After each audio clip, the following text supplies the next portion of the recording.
Knee pain, back pain, shoulder pain, ఎటువంటి మొండి నొప్పులనైనా తగ్గించే clinic Indo British advanced pain clinic. TDP Janasena పొత్తులో భాగంగా నిన్న మంగళగిరిలో బీసీ డిక్లరేషన్ సభ అయితే జరిగింది. ఈ నేపథ్యంలో బీసీ డిక్లరేషన్ 10 అంశాలతో కూడినటువంటి అంశాలను కూడా ప్రకటించిన పరిస్థితి ఉంది. ప్రధానంగా దీనిపై మాట్లాడేందుకు రాష్ట్ర బీసీ సంక్షేమ శాఖ మంత్రి చెల్లిపోయిన వేణుగోపాల్ మాట్లాడదాం. సార్ చెప్పండి, నిన్న జనసేన టీడీపీ డిక్లరేషన్ ప్రకటించింది, దీనిపై మీ రియాక్షన్ ఏంటి సార్?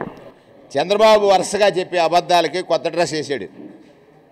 నిన్న డిక్లరేషన్ అంటే అలా అనిపించింది అంటే నాకు, రోజు అబద్ధం చెప్పేటువంటి చంద్రబాబు బీసీఎల్ని మోసం చేసిన వాడు ఎవడైనా ఈ దేశంలో ఒకడు ఉన్నాడు అంతే, దానికి ఒక రూపమే చంద్రబాబు అయితే దానికి ఒక కొత్త డ్రెస్ వేసి, అంటే ఇంతకాలానికి బీసీఎల్ చైతన్యం చెందిన తర్వాత అట్రాసిటీస్ చట్టం తెస్తానంటే మోసపోతారని అతని అతి విశ్వాసం.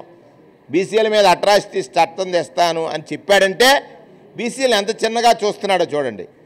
బీసీఎల్ విద్యావంతులయ్యారు, బీసీఎల్ చైతన్యవంతులయ్యారు, బీసీఎల్ వాస్తవాలు తెలుసుకుంటున్నారు, తాను మీడియాలో చెప్పే అబద్ధాలని అర్థం చేసుకున్నారు. ఈ అబద్ధం కొత్త డ్రెస్ వేసుకుంది నిన్న నాకు అనిపించింది. సూటిగా అడుగుతున్నాను, 94 సీట్లు ప్రకటించాడు. ఆయన కులానికి ఎన్ని ప్రకటించుకున్నాడు? బీసీఎల్కి ఎన్ని ప్రకటించాడు? బీసీఎల్ శాతం ఎంత?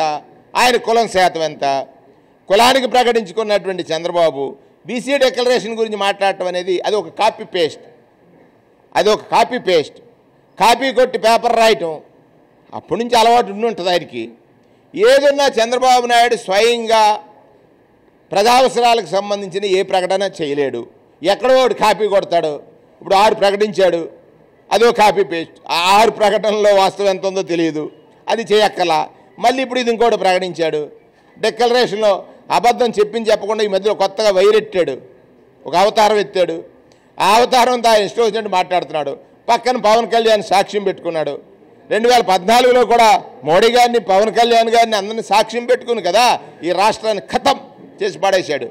ఇవాళ 2,53,000 కోట్లు ప్రజలు ఎక్కడ కూడా చేయి చాయకుండా పట్టుకెళ్ళి వాళ్ళ ఖాతాల్లో వేసి వాళ్ళ ఆత్మగౌరవాన్ని పెంచినటువంటి జగన్మోహన్ రెడ్డి గారి మీద అతను చేసే ప్రతి ప్రయత్నం కూడా విఫలమే. అంటే బీసీలు 300 మందిని హత్య చేయబడ్డారు, దానికోసం ఈ రక్షణ చట్టం అని చెప్పేసి అంటున్నారు. ఎక్కడ జరిగింది అది? ఏదో ఒక అబద్ధం కదా. నేను అడిగింది అదే అంటున్నాను. చంద్రబాబు నాయుడు ఒక అబద్ధం, ఇంకా నయం సాక్ష్యాలు ఉండవు కాబట్టి మాట్లాడేస్తున్నాడు. 300 మందిని హత్య చేశారా? ఎక్కడ చేశారు ఆయన? అంటే శవరాజకీయం చేయడంలో నిన్ను మించిన వాడు లేడు. ఎవరు చనిపోయినా 29 మందిని నువ్వు హత్య చేసావు కదా పుష్కరాల్లో, దానికి ప్రథమ ముద్దాయి నువ్వే కదా. అందులో బీసీలు ఎంతమంది ఉన్నారు, ఎస్సీలు ఎంతమంది ఉన్నారు, ఎస్టీలు ఎంతమంది ఉన్నారు? నీ పబ్లిసిటీ కాంక్ష ఈ రాష్ట్రంలో భక్తుడి రూపంలో వచ్చిన వాడిని మింగేసినటువంటి నువ్వు మాట్లాడతావా? అంటే ఒక అబద్ధం చెప్పేసుకుంటూ పోతే ప్రజలు నమ్ముతారనేటువంటి అతని ఆలోచన విధానానికి ప్రజలు సరైన తీర్పిస్తారు. 24 ఎన్నికల రిజర్వేషన్లో 34 ఉండేది 24 తగ్గించేశారని చెప్పేసి అన్నారు. 33 చేసి మీరు తీరుతామని చెప్పేసి అన్నారు. 14-19లో ఎందుకు ఎన్నికలు నిర్వహించలేదు? 14-19లో ఎందుకు ఎన్నికలు నిర్వహించలేదు? తన చేతిలో ఉంది, తనకు అవకాశం ఉంది, తను చేయాల్సిన పని చేయలేదు. స్థానిక సంస్థలకు ఎప్పుడు ఎన్నికలు నిర్వహించడం చంద్రబాబు నాయుడు ఒకసారి చేశాడు నాకు తెలిసి, అతను ఎంటర్టైనర్లు. రెండవది, ప్రతాప్ రెడ్డి అని ఒక వ్యక్తిని పంపి కోర్టులో అడ్డుకున్నది ఎవరో? ఎవరు?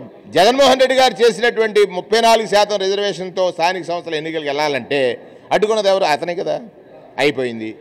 ఇవాళ జగన్మోహన్ రెడ్డి గారు ఒక నిర్ణయం తీసుకున్నారు, స్థానిక సంస్థలు కాకుండా అందులో నష్టపోతే మార్కెటింగ్ కమిటీలో, దేవాలయ కమిటీల్లో ప్రతి పోస్టులోనూ 50% ఎస్సీ ఎస్టీ బీసీ మైనారిటీలకు ఇచ్చాడే. శాశ్వత బీసీ కమిషన్ వేశాడే. అది చెప్తాడు బీసీ కమిషన్ గురించి. అసలు ఎంత పచ్చి అబద్ధాలంటే, శాశ్వత బీసీ కమిషన్ ఉంది, కులగణన జరుగుతుంది, కులగణన జరిగింది రాష్ట్రంలో, దాని గురించి మాట్లాడతాడు. అంటే ఒక నైతికత లేని అనైతికమైన అబద్ధం తప్ప నిజం మాట్లాడలేని ఒక రూపం ఏదైతే ఉందో అది చంద్రబాబు అయితే దానికి నిన్న ఒక కొత్త డ్రెస్ వేసి డిక్లరేషన్ అన్నాడు, అంతే తప్ప ఏమీ లేదు. అంటే 50 సంవత్సరాలకే పెన్షన్ సదుపాయం అంటున్నారు, దాన్ని ఎలా చూడాలి? చేయనివాడు ఎన్నని చెప్తాడు. 142 హామీలు ఇచ్చాడు, 142 హామీలు ఇచ్చాడు. సంక్షేమం పంచితే రాష్ట్రం దివాలా తీసిందని అన్నది వాడు ఎవడు? చంద్రబాబు కదా. సంక్షేమం ఇస్తుంటే రాష్ట్రం దివాలా తీసిందని చెప్పింది ఎవరు? చంద్రబాబు కదా. ఇవాళ నువ్వు చేస్తానంటున్నావు. ఆ రోజు ఉచిత విద్యుత్ అంటే అదా అలాగన్నాడు, ఆరోగ్యశ్రీ అంటే అలాగన్నాడు. చేయటం రానివాడు, కేవలం పబ్లిసిటీ మీదే ఆధారపడ్డవాడు, ప్రజలను మోసగించడమే లక్ష్యంగా పెట్టుకున్నవాడు చంద్రబాబు. ఇది చూస్తున్నాం. బీసీలను మరోసారి మోసం చేసేందుకే ఈ యొక్క డిక్లరేషన్ అంటున్నారు.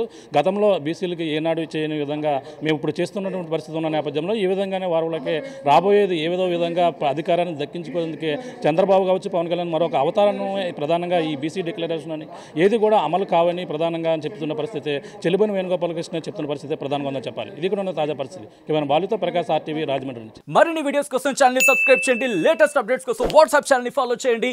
అండ్ లింక్ డిస్క్రిప్షన్ లో ఉంది.